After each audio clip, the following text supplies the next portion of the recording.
오늘 말씀의 제목은 주와 함께 요단강을 건너라입니다. 우리는 저마다 건너야 할 요단강이 있습니다. 그것을 넘어가야지 그 다음 단계로 갈 수가 있는 것이죠. 그런데 우리 힘으로는 참 넘어가기가 어렵게 느껴지는 그 요단강 같이 그런 것들이 있어요. 약속의 땅에 들어가려고 하는 이스라엘 백성에게 있어서도 지난주에도 보여드렸지만 이 우기 때의 요단강은 아주 폭도 1.6km나 되고 깊이도 3-4m나 되는 아주 깊은 강이었습니다. 그래서 건너가기가 너무 어려운 상황이었습니다.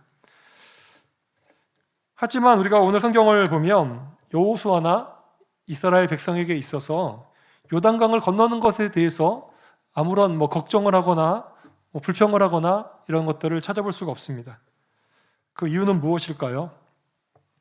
이들은 이미 지난 광야에서의 40년간의 생활을 통해서 너무나 많은 기적들을 일상적으로 경험했기 때문입니다. 그들은 40년 동안 날마다 만나가 내려와서 농사를 짓고 그러지 않아도 먹을 것이 항상 있었습니다. 때로는 메추라기가 날아와서 고기를 먹었습니다. 물이 없는 그 광야인데도 항상 물이 끊어지지 않게 하나님이 공급해 주셨습니다. 성경을 보니까 신발도 헤어지지 않았답니다. 옷도 헐지 않아가지고 그냥 입고 다니는 겁니다. 그게 기적인 것이죠. 그냥 기적이 날마다 일어나는 삶을 광야에서 경험한 것입니다. 그래서 웬만한 문제는 이 사람들한테는 큰 문제가 안 되는 거예요. 그들에게 있어서는 딱 한 가지가 중요한 것입니다. 바로 여호와 하나님이 우리와 함께 하시느냐, 하시지 않느냐, 이 부분만 중요한 겁니다. 앞에서 말씀드렸던 그런 40년의 기적이 가능했던 이유는 무엇입니까? 하나님이 그들과 함께 하셨기 때문입니다. 날마다 그것을 보여주는 것이 이 성막을 중심에 놓고 움직였는데 구름 기둥과 불 기둥이 성막 위에 있어서 낮에는 구름 기둥으로 저 뜨거운 태양빛을 막아주면서 이동을 하고 밤에는 저 추운 사막에 불 기둥이 떠올라서 또 따뜻하게 해주고 밝게 해주면서 그렇게 지켜주셨어요. 이게 날마다. 그리고 구름 기둥과 불 기둥이 움직이면 그냥 따라가는 겁니다. 코스가 정해진 게 아니에요. 40년 동안 멈춰 있으면 계속 멈춰 있는 것이고 가면 가는 겁니다. 만나도 메추라기도 마실 물도 그들의 옷과 신발도 여호와 하나님이 함께 하셨기 때문에 이것들이 다 공급이 된 줄로 믿습니다. 여러 차례 적들과 전쟁도 했는데 그것도 두렵지 않습니다. 왜냐하면 그때마다 하나님이 이길 수 있도록 해주셨기 때문입니다. 그러므로 이스라엘 백성에게 있어서 가장 중요한 것은 하나님이 동행하시느냐, 하나님이 우리를 떠났느냐, 이 부분이었습니다.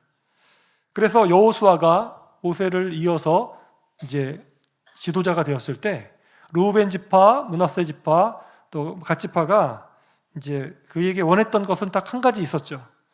그것은 하나님이 모세와 함께 하셨던 것처럼 당신 여호수아와 함께 하시기를 원합니다 라는 것이었습니다. 여호수아 1장 17절을 같이 읽겠습니다. 우리는 범사에 모세에게 순종한 것 같이 당신에게 순종하려니와 오직 당신의 하나님 여호와께서 모세와 함께 계시던 것 같이 당신과 함께 계시기를 원하나이다. 아멘. 사랑하는 성도 여러분, 우리 신앙생활에 있어서 우리는 늘 평안하고 좋기만 하기 원하지만 하나님은 광야를 경험하게 하실 때가 있습니다. 아주 광야와 같은 험난한 과정, 정말 하나님 없으면 어떻게 해볼 수가 없는 그런 환경을 만들어 주십니다. 그 이유가 무엇일까요? 이스라엘 백성들을 왜 그렇게 광야로 하나님이 인도해 주셨을까요? 그것은 하나님과 동행하는 것이 가장 중요하기 때문인 줄 믿습니다. 하나님과 동행하는 훈련을 만들려고 그 광야를 몰아가신 겁니다. 광야에서는 모든 것이 부족합니다. 아무것도 없습니다. 먹을 것, 마실 것, 입을 것, 짐승들이 덤벼들고 적들이 쳐들어와도 어떻게 할 수가 없습니다. 아무것도 의지할 수 없는 그곳에서 오직 하나님만 의지하는 이 40년 동안의 이스라엘 공동체가 그렇게 훈련이 된 것입니다. 그래서 하나님께서는 하나님이 사용하시는 사람들을 반드시 광야에서 혹독하게 훈련을 시키는 것을 보게 됩니다.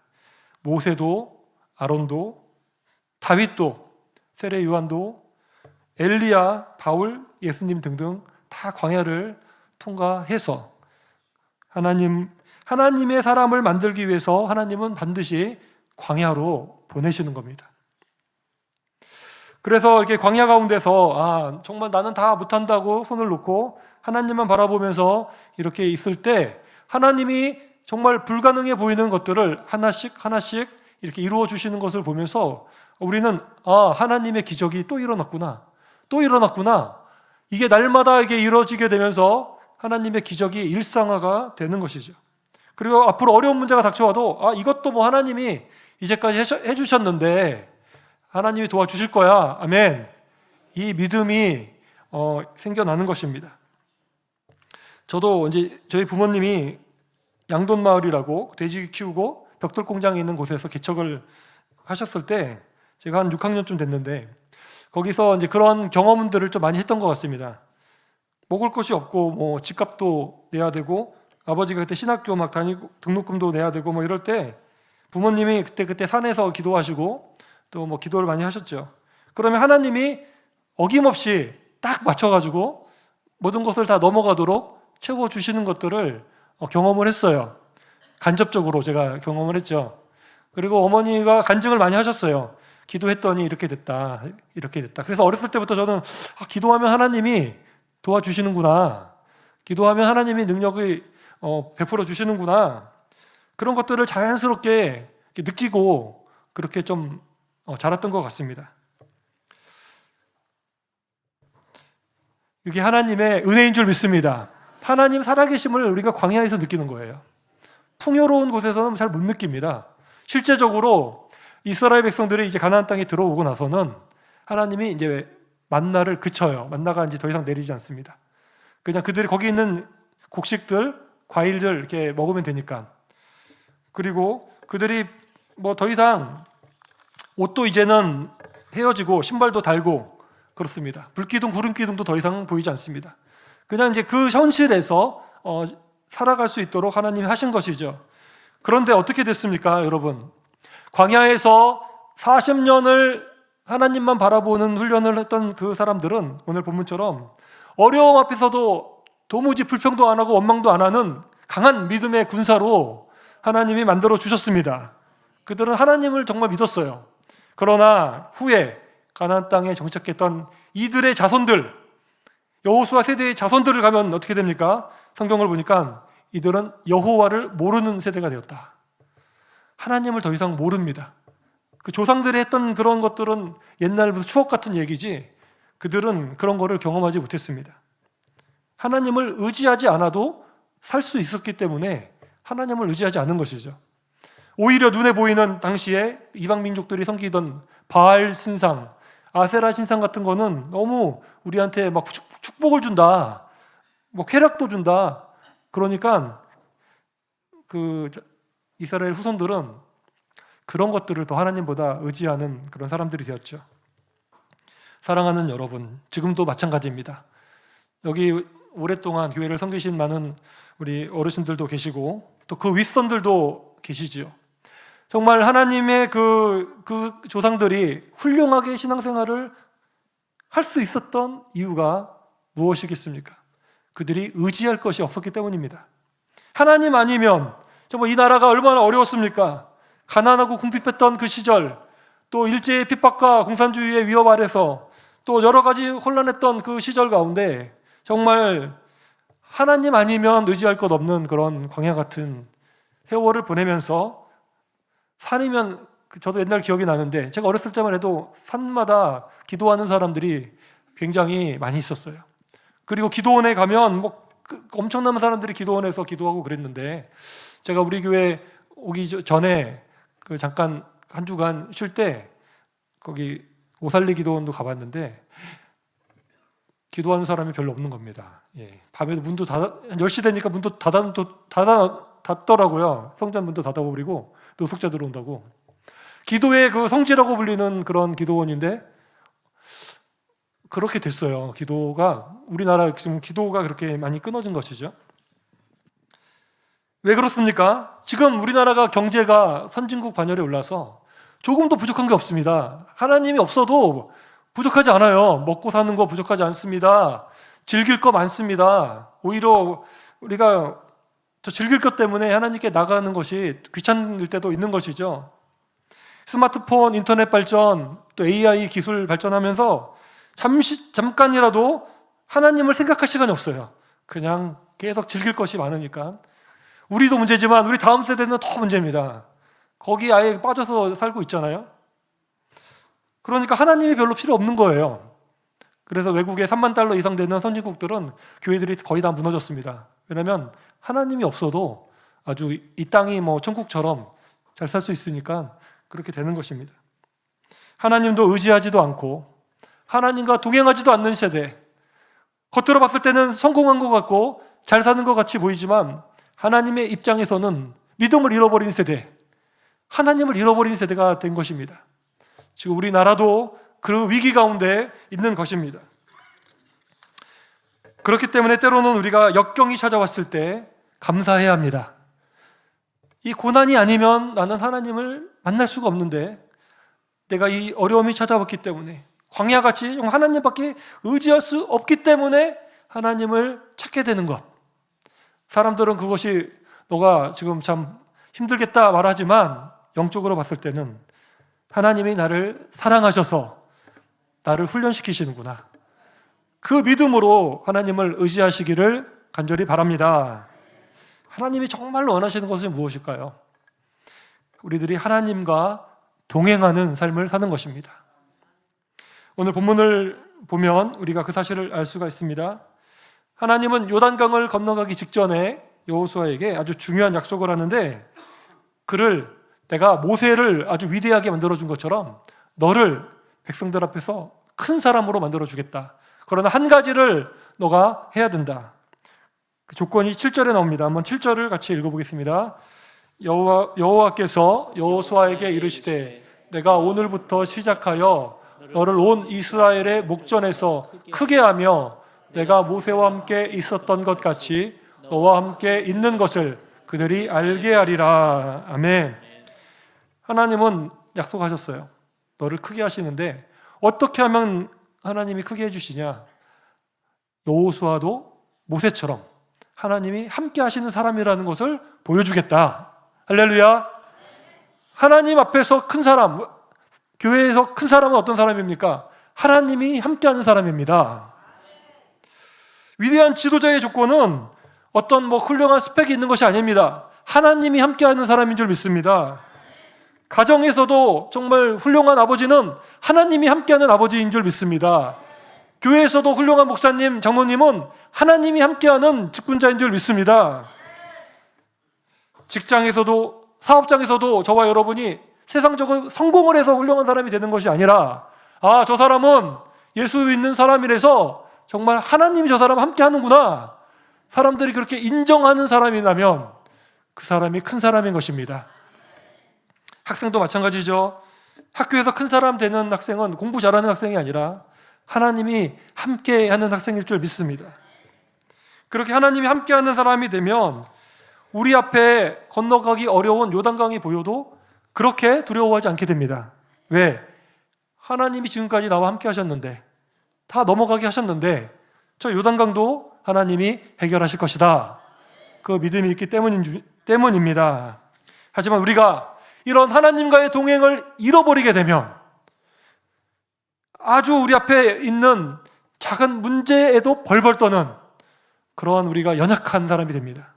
저 요단강을 보면서 원망하고 불평하고 걱정하고 근심하면서 그렇게 좌절하는 행동을 하게 되는 것입니다. 그렇기 때문에 오늘 본문을 보면 하나님이 요단강을 건너는 일에 있어서 가장 중요하게 강조하는 것이 있는데요. 그것은 바로 따라해 보겠습니다. 주님과 함께 요단강을 건너는 것. 할렐루야. 주님과 함께 건너면 된다. 오늘 이제 전체적인 순서를 보면 알 수가 있는데 어떻게 이제 건너가냐면 첫 번째로 언약궤를 맨 제사장들이 이제 먼저 앞장서라 그랬어요. 그리고 그 앞장선 제사장들이 이제 요단강까지 가서 그 요단강 물에 막 넘칠거리는 그 물에 발을 넣어라. 그러면 이제 물이 이제 갈라지고, 그리고 그 중간에 딱 버티고 서 있어라. 그러면 백성들은 지나가면 된다 그랬어요. 그런 식으로 이제 흘러갔는데요. 이 제사장들이 메고 있는 언약궤가 굉장히 중요한 의미가 있습니다. 이게 하나님이 함께 하신다는 의미예요. 11절 말씀을 보면 이렇게 말합니다. 11절, 보라, 온 땅의 주의 언약궤가 너희 앞에서 요단을 건너가나니. 13절도 읽겠습니다. 온 땅의 주 여호와의 궤를 맨 제사장들의 발바닥이 요단물을 밟고 멈추면 요단물 곧 위에서부터 흘러내리던 물이 끊어지고 한 곳에 쌓여 서리라. 아멘. 이 언약궤가 있는데 그 안에는 이제 모세 그 십계명 돌판이 있고 또 이제 아론의 지팡이 같은 게 있는데 뭐라고 표현합니까?